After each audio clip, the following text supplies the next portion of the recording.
Hey guys, so this video is for the people who want to get into DCS but can't figure out how to get from the main menu here to taking off in a multiplayer server. So this also kind of serves as my response and basically my action that I'm taking to try and get more people to stay with DCS, but primarily as my response to the video posted 12 hours ago as this video is being made, that GR posted about different ways we could get players to stay, because DCS is pretty technical. For people my age, it's not going to be that hard because we've used computers our whole lives, but this is for the older people that, you know, maybe they've played other games like War Thunder or Flight Sims before, and they want to play more. They want to play something cooler, something more realistic, something more hardcore. Well, so this is my response, and he made some pretty good points. I'll link that video in the description. All right, so now, before we start, I'm going to go over a few things that I believe everyone needs to know. I'm not trying to throw any shade or nothing. Love the videos, but when Cap does the control sets, these are just a few controls I believe to be essential, which are the end mission key, the communications menu key, and the landing gear. Now, I could be wrong. He might. I don't really like. It's been a while since I've watched any of his tutorial or his control setup tutorials, so I could be wrong. But I know he doesn't talk about the end mission key, and I'm pretty sure he doesn't talk about communication menu. But I'm just going to go over those for you guys. So, if you have watched a control setup video by him, alright, cool. If you haven't, go ahead and pause the video, go set up your controls however you want them, and then come back. Alright, now that they've gone to watch the tutorial, can you believe those guys? No, I'm just kidding. Now that so now that they've gone and they've come back, we're going to go to options up at the top there. It's that little gear. So to pull up this screen, we'll go to controls, and then the aircraft you're setting up, and then up here in the search bar, type in end mission, and put that to any of your control surfaces or keyboard, however you want to set it up. Alright, so now you've got that set up. Go to communication menu. Set that up however you want to set it up. Buttons you can remember that don't have another function. I mean, of course, but buttons you can remember that don't have another function for the game. Alright, so now that you've got that set up, last button before we go back to the main menu is landing gear. So that could be each aircraft, it could be called something different. So for the F-16, we have LG handle, up, down, or up and down.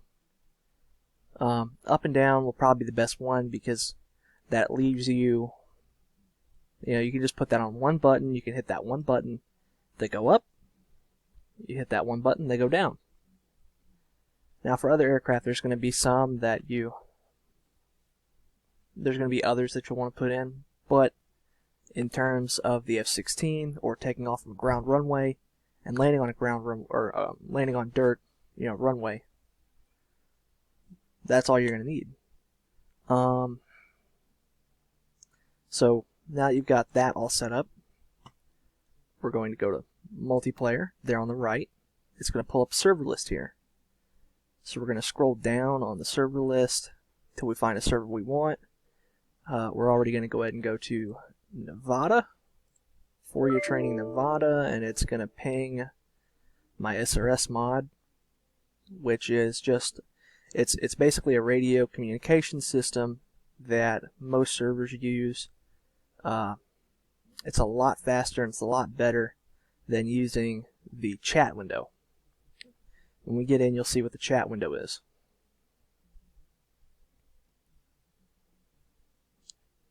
And the only fault with it is not enough people use it.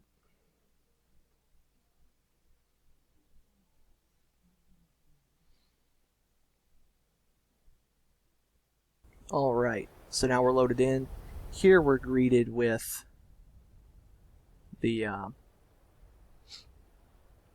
aircraft we can play as. So we're going to take an F-16 today, just like the last video. Go to briefing, and briefing will pull up this screen. And this screen, there is some useful information, but you can find that through the communication menu, which I'll go through. So we'll hit fly. So now we're greeted with the F-16 cockpit here. And we're just giving it a second for the textures to load. So now that all the textures are loaded, hello beautiful world. Alright. So, now we're sitting here, and we want to rearm.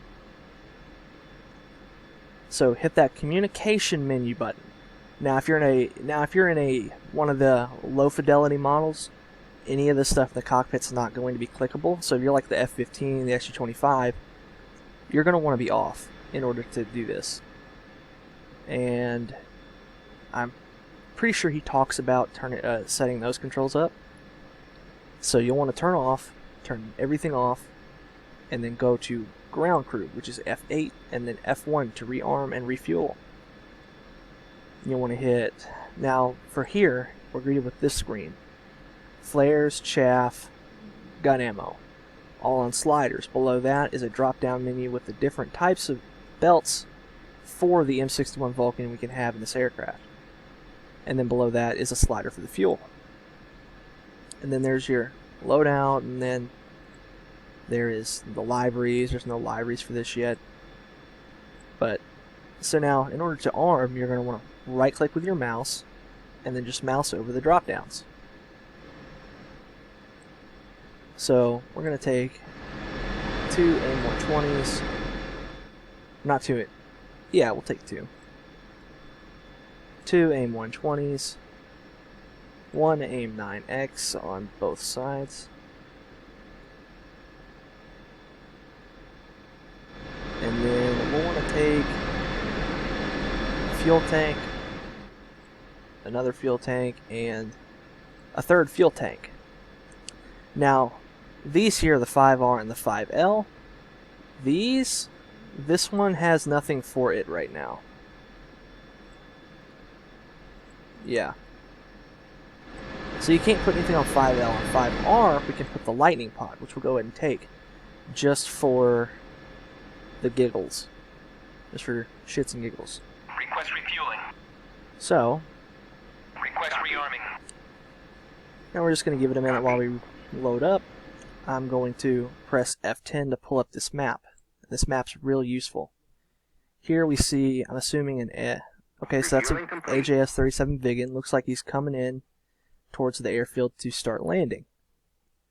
So when we pull through, we'll want to go through, go left, turn right, and then we can taxi for the runway. Now, assuming that big boy has not started his landing approach, and is probably will by the time we get there, or maybe he'll be right about here, we might have to wait for him to land. Now it's looking like the sun's pretty high in the sky. I'm going to go ahead and turn those taxi lights off. And rearm complete. Let me just refix my thing there. Now I'm going to turn nose wheel steering on. I'm going to give it just a little bit of power, and we're going to start taxi. So taxi, you use the rudder pedals.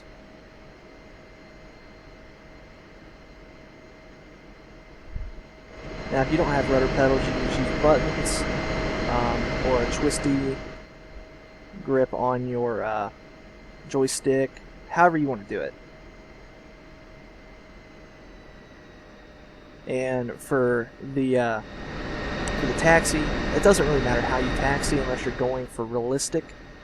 But just as long as you don't cause problems for other players, no one will really mind how you taxi. Like you could kind of just like hug the very edge of the runway if you wanted.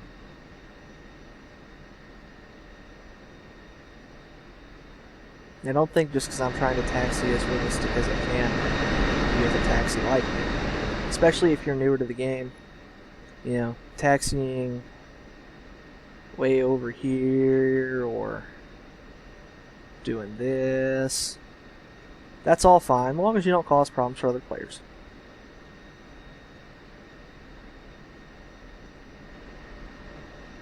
And as long as you don't wind up pulling up.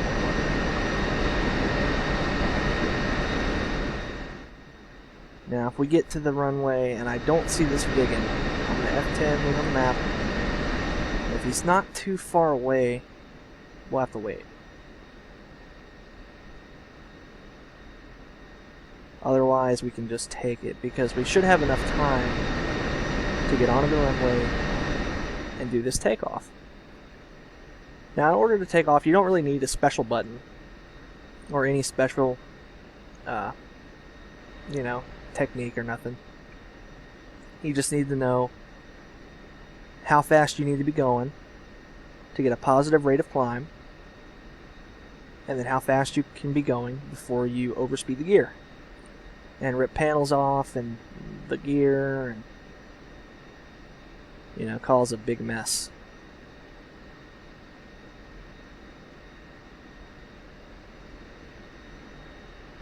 There he is, blocked by the tents.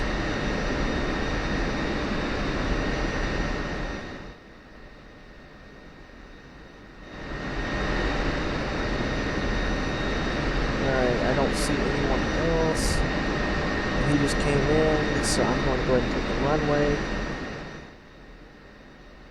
Actually, I'm not. That'd be a bad idea. So we're going to wait for him to get off of the runway. Now we can take the runway.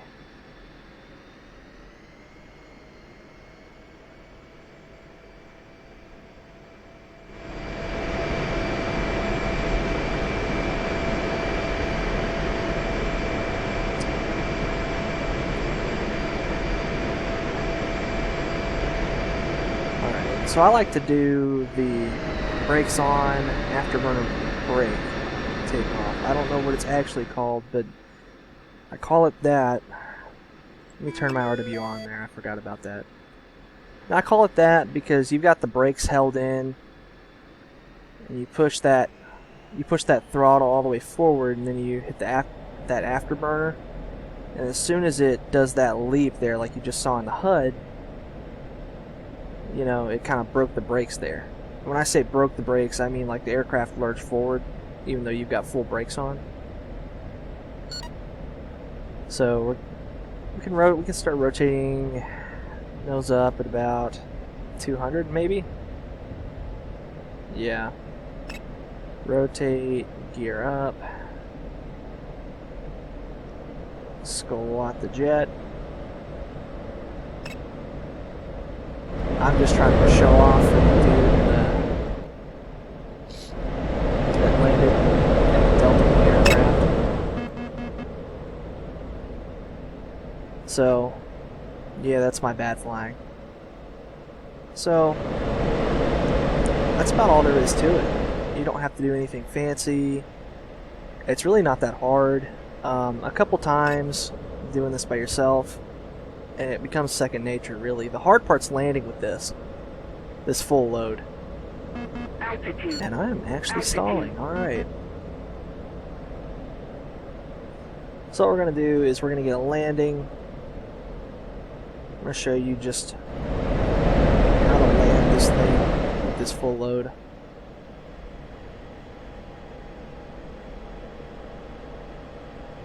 And then we'll call the video there.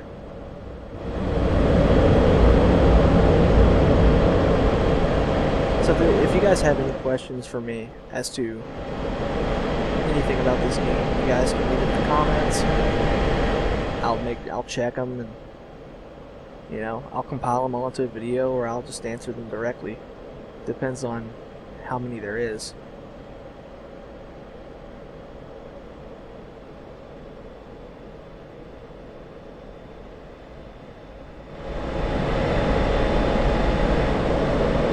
This is a real bad idea what I'm about to do, so I might crash. So you don't want to land the aircraft with all this weight on it, because you could break the gears.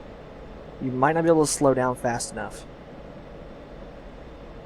And we really want to get lined up better on that runway.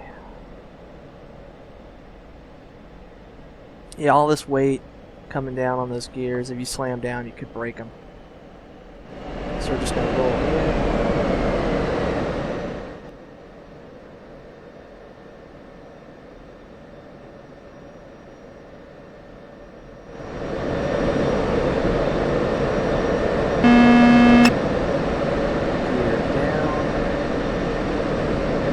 Put that thing on the thing.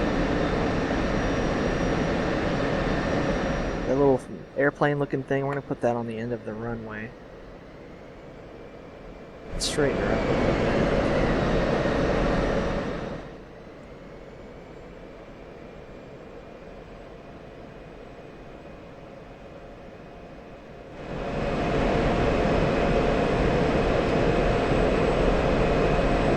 I really hope that big one's not trying to take off.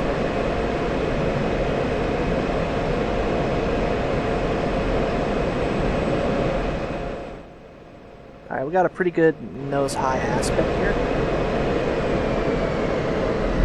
And we hit, and that Vigan was taking off. Look at that. Now we're going to try and aerodynamically brake, which means pulling back on the stick to use the bottom of the aircraft to try and reduce speed, as well as hitting the brake. Oh,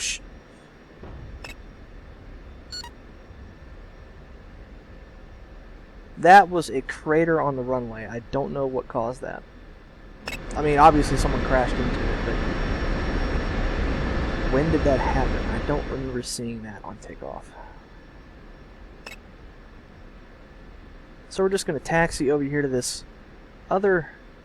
No, that's a Mirage. We're going to go bug the Mirage.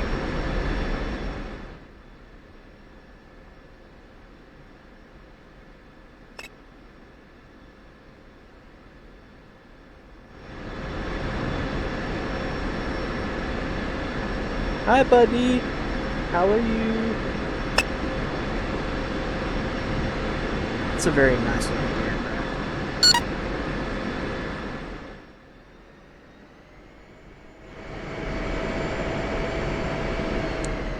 Oh, there's one more thing I'm going to show you guys. I just remembered. So, this is going to be the last thing we end the video on. So we're going to go back to the main menu. Now say you have an aircraft that is foreign, like you don't speak the language. So you go to options again, and you go over here to special. Up the top it says special. So assuming it's the SU-25T, we have customized cockpit, and unfortunately... Okay. So you can't customize those.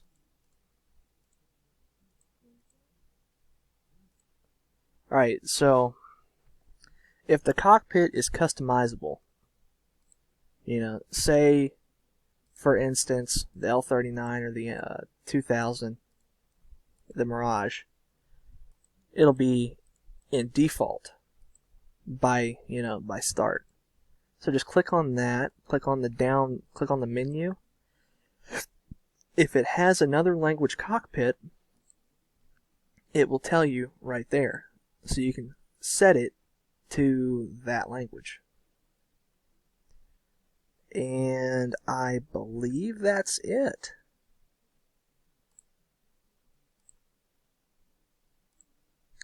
Alright guys, if you enjoyed, great. If this was helpful, fantastic. If not, I'm sorry. I tried to be helpful, but if you have any more questions, or if you have any questions, put them in the comments. I'll read them, and then I'll either answer individually and compile them all into a video. But yeah, you guys have a good one.